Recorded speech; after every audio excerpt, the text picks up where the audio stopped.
In microfluidics, high surface roughness hinders the flow of fluids in microchannels, leading to low accuracy and poor quality products. Despite several attempts to reduce surface roughness, the problem remains alive, well, and kicking. Why is it persisting? How best shall we deal with the problem? Shall we ever find a permanent solution? If yes, then when and how? My name is Job Lazarus Okello. I am pursuing Master of Science in Industrial Engineering and Systems Management at Egypt, Japan University of Science and Technology. Our work is a novel attempt to solve the problem of high surface roughness in microfluidics once and for all.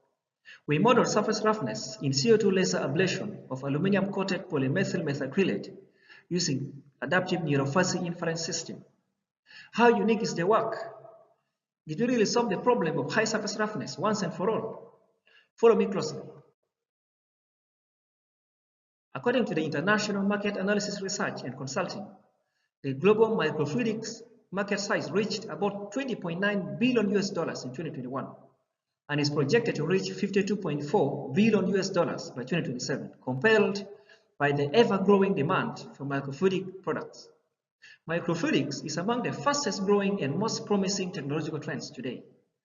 It has greatly boosted miniaturization in various industries like medical, chemical, and electronics, among others.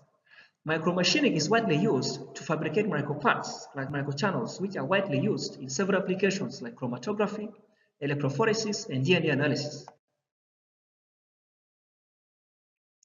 Why are microfluidic devices highly demanded in the world market?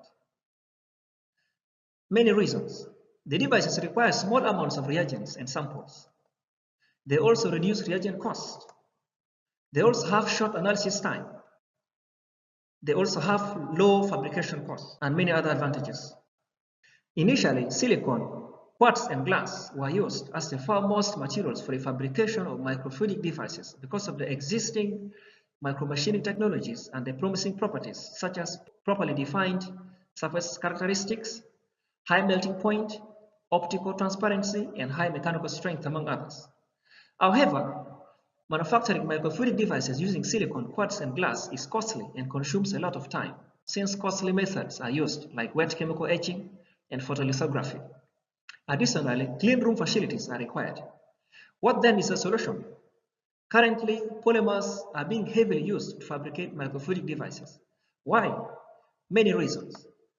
Polymers have favorable chemical and physical properties. They also have lower cost of fabrication. They are also biocompatible. They are also cheap. They have good optical transparency. They are also disposable. Furthermore, compared to silicon, quartz, and glass, polymers are micromachined using cheap methods that do not need frequent access to a clean room. Polymethyl methacrylate has a high absorptivity of about 95% in the infrared region. As a result, it is suitable to be micromachined using CO2 lasers. Fabrication of microfluidic devices on PMMA using CO2 lasers is simple, cheap, and flexible. Accordingly, PMMA is being heavily fabricated using CO2 lasers. Since CO2 laser fabrication of microchannels on PMMA is a photothermal process, a high thermal gradient appears in the ablation zone. This causes several thermal defects, such as melting of the PMMA substrates, high surface roughness, bulges, splashes, clogging of the microchannels, inclined surface walls, resolidification in the ablation zone, and formation of heat-affected zone. The defects result in leakages and affect the quality and bonding of the fabricated products. Therefore, it is challenging to achieve precise dimensional control when fabricating microchannels on PMMA using CO2 lasers. What are the solutions? The solutions are to coat PMMA substrates before fabrication and control the values of the inputs to achieve the desired values of the outputs. Here is a study done by Ahmed and others. They fabricated the microchannels at 3.6 watts and 5 millimeters per second. In this figure, they coated the PMMA substrate with 300 micrometer layer of water before fabrication. But in this one, they fabricated without coating the PMMA substrate. As you can see, when the PMMA substrate was coated, the microchannel fabricated was straight. But when it was not coated, the microchannel was heavily affected by the defects. In laser micromachining, Efficiency, quality, and accuracy are strongly determined by the inputs like power, speed, and pulse frequency. Appropriate control and optimization of the parameters are critical challenges to overcome. It is complicated to properly define the relationships among the numerous inputs and outputs. Predictive techniques like artificial intelligence techniques are being heavily used to control the values of the inputs to get the desired values of the output for the desired applications. The techniques include fuzzy logic modeling, artificial neural networks, and genetic algorithms, among others. The techniques take care of the interactions among the variables and can be used to define complex relationships among the variables with high accuracy. Using the experimental data, predictive models can be developed with the artificial intelligence techniques. The models can predict the values of the outputs with high accuracy. Several researchers have shown that the artificial intelligence techniques are effective and efficient in predicting the values of outputs during laser micromachining. Petal and others used artificial neural networks to study heat-affected zone in fiber laser cutting of glass, reinforced plastics. They developed an accurate model that predicts heat-affected zone with over 97% accuracy. Hussein and others used fuzzy logic modeling to investigate curve width in CO2 laser micromachining of polymethyl methacrylate. They produced a model that predicts curve width with relative error of 3.852. Noki and others employed genetic algorithms to study heat-affected zone during the cutting of duralumin with NDYAG lasers. They reduced heat-affected zone at the optimum conditions by 30.01%. In this work, adaptive NEURO-FUZZY inference system was employed to study surface roughness in CO2 laser ablation of polymethyl methacrylate substrates coated with an aluminum layer of purity 99.95%. Fabrication of microchannels on coated polymethyl methacrylate substrates has been shown to produce better results than fabrication on uncoated substrates. In our study, the work material was a transparent PMMA substrate. Minitab 19.1 version was used for designing the experiments using a 3-level full factorial design. The inputs were power, speed, and pulse rate, all used at 3 levels. Accordingly, 27 experiments were conducted. 9 PMMA work samples, each measuring 35 by 25 by 6 millimeters, were cut from a PMMA sheet using the universal laser machine. The machine has a maximum power of 30 watts, maximum speed 250 millimeters per second, and maximum resolution of 1000 pulses per inch.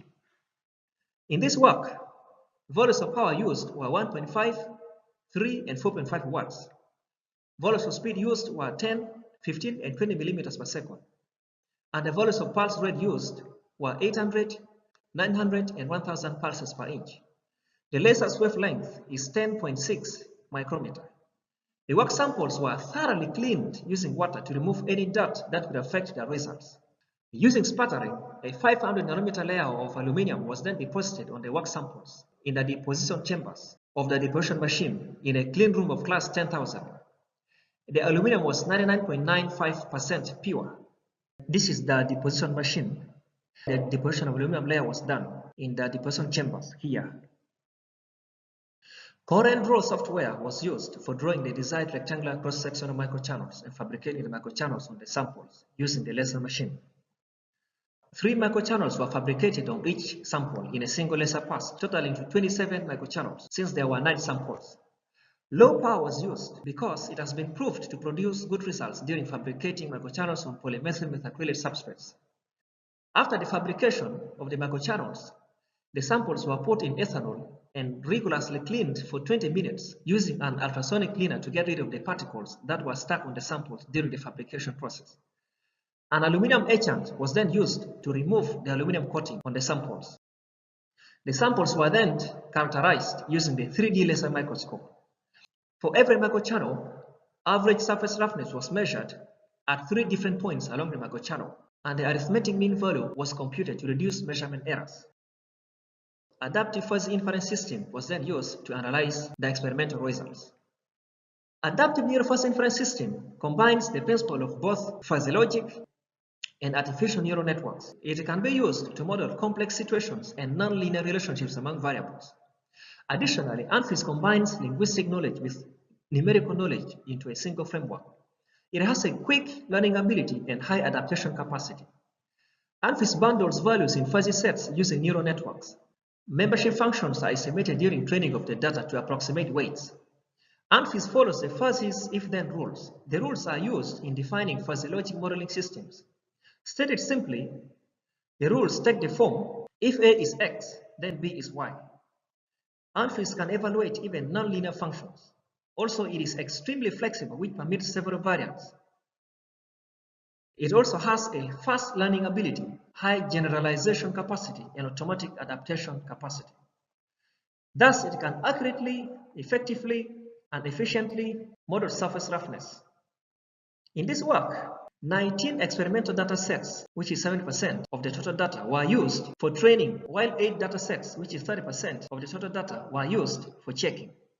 Using the training data, 19 rules were automatically generated from the trained networks in the ANFIS Toolbox rule editor in MATLAB ARA 2022A. The rule viewer helps to examine the inference process for the ANFIS. These are the rules as seen from the rule viewer. When the values of the inputs are adjusted, the subsequent output of a fuzzy rule, the aggregated values of each fuzzy set, and the values of the defuzzified outputs can be viewed by identifying the inputs and output of the ANFIS with their subsequent rules and membership functions.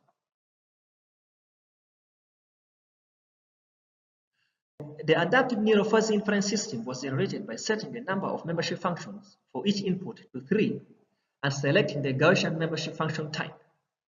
The training and checking data were then loaded, and the adaptive NEURO-FUZZY inference system was then generated. The error tolerance was set to 0, and the training epochs was set to 27, which is the total number of the experimental results. The system was then trained. This is the structure of the trained ANFIS model. These are the inputs, which are 3, and these are the membership functions of the inputs. These are the rules, and these are the membership functions of the outputs, and eventually this is the output, which is surface roughness. The ANFIS model was then evaluated using the values of the inputs to get the predicted values of surface roughness. The surface plots were then generated, and the prediction errors were calculated. The experimental and predicted results were then compared and analyzed. This figure shows the comparison of the experimental and predicted values of the training data. The red dots represent the experimental values, and the blue dots represent the predicted values. As you can see, the blue dots and the red dots are almost overlapping because the experimental values and the predicted values are very close. This figure is a comparison of the experimental and predicted values of the checking data. The red crosses represent the experimental values, and the blue crosses represent the predicted values. The values are also very close. The root mean square error was 0.0022 for the training data and 3.6099 for the checking data. These values indicate proper fitting of the data in the developed ANFIS model and good generalization ability of the model. This figure shows the experimental values of surface roughness with the values predicted by the ANFIS model. The black line represents the experimental values, and the red line represents the predicted values.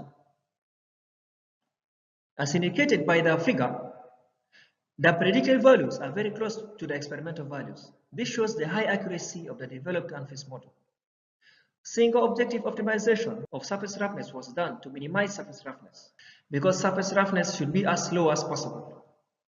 The optimum values of the inputs are power 1.5 watts, speed 20 millimeters per second, and pulse rate 1000 pulses per inch. The optimum value of surface roughness attained at the optimum values of the input is 7.138 micrometer. From the ANFIS model, the predicted value of surface roughness at the optimum values of the inputs is 7.1382 micrometer, while the experimental value at the optimum values of the inputs is 7.138 micrometer. The absolute error is 0.0002, which is within the root mean square error of the training data, which is 0.0022. This validates the optimum conditions. Surface roughness indicates irregularities like valleys and peaks on the surfaces of a material. The experimental surface roughness values ranged from 7.138 to 44.267 micrometer. The minimum surface roughness value was attained at the optimum conditions, 1.5 watts, 20 millimeters per second, and 1000 pulses per inch, while the maximum value of surface roughness was attained at 4.5 watts, 10 millimeters per second, and 800 pulses per inch. This is the main effects plot of surface roughness, showing the effects of power, speed, and pulse rate on surface roughness. These are the surface plots. This one shows the interaction effect of power and speed on surface roughness. This one shows the interaction effect of speed and pulse rate on surface roughness. This one shows the interaction effect of power and pulse rate on surface roughness. The main effects plot and the surface plot all show that surface roughness increases with increase in power, but decreases with increase in both speed and pulse rate. Increasing laser power and decreasing scanning speeds and pulse rates lead to increase in heat input, heat intensity per unit area, and heat absorption by the PMMA substrates. Also, the amount of time taken by the laser beam to interact with the PMMA substrates increases. Accordingly, the rates of melting, cooling, and redeposition of the PMMA substrates are high, leading to high thermal damages and hence high surface roughness and poor surface finish on the PMMA substrates. These negatively affect the quality of the microchannels fabricated on the PMMA substrates. On the other hand, low laser power and high scanning speeds and pulse rates lead to low heat input, low heat intensity per unit area, and low heat absorption by the PMMA substrates. Also, the amount of time taken by the laser beam to interact with the PMMA substrates is small. Therefore, the rates of melting, cooling, and redeposition of the PMMA substrates are low. This leads to low thermal damages and hence low surface roughness, leading to better microchannels. High surface roughness leads to high resistance to the flow of fluids inside microchannels. This constrains the flow of fluids. When surface roughness is low, the resistance to the flow of fluids is low, leading to better quality and more accurate results. Low surface roughness is therefore required for microfluidics applications. In conclusion, in this study, the adaptive NEURO-FUZZY inference system was used to model average surface roughness in CO2 laser ablation of aluminium-coated polymethyl methacrylate. The effects of pulse rate, speed, and power on surface roughness were investigated. From the results of the study, it is clear that ANFIS is an efficient and effective technique for modeling responses while conducting experiments. The ANFIS model developed predicts the values of surface roughness with high accuracy. Therefore, it can be used to attain the desired values of surface roughness for the desired applications. Since high power and low speeds produce poor quality results due to the resulting high heat input, high heat intensity per unit area, and high heat absorption by the PMMA substrates, low to intermediate power and medium to high speeds should be used to minimize thermal damages to the work material. The developed ANFIS model can also be used as a yardstick for assessing other optimization models. The study can be used to design fuzzy controllers for CO2 laser micromachining and regulate the values of the inputs that produce the microchannels with minimum surface roughness as required in microfluidic applications. Future comparative studies can be conducted with the other artificial intelligence techniques like artificial neural networks, genetic algorithms, and hybrid techniques. Different shapes of the microchannels and substrate materials can also be considered. The other inputs like air pressure, the number of laser passes, and different aluminum thicknesses, and outputs like heat affected zone, microchannel width, microchannel depth, and aspect ratio can also be studied. Different coating materials can also be used. The study can be extended to CO2 laser cutting of other materials like metals, ceramics, and composites, among others. As I stated in the beginning, the International Market Analysis Research and Consulting claims that the global microfluidics market size reached about $20.9 billion in 2021 and is projected to reach $52.4 billion by 2027 due to the ever-growing demand for microfluidic devices. A multi-billion-dollar industry like microfluidics demands consistent research for its potential to be maximized. The question is, are we sufficiently exploring this industry through extensive, creative, and innovative research? Thank you very much.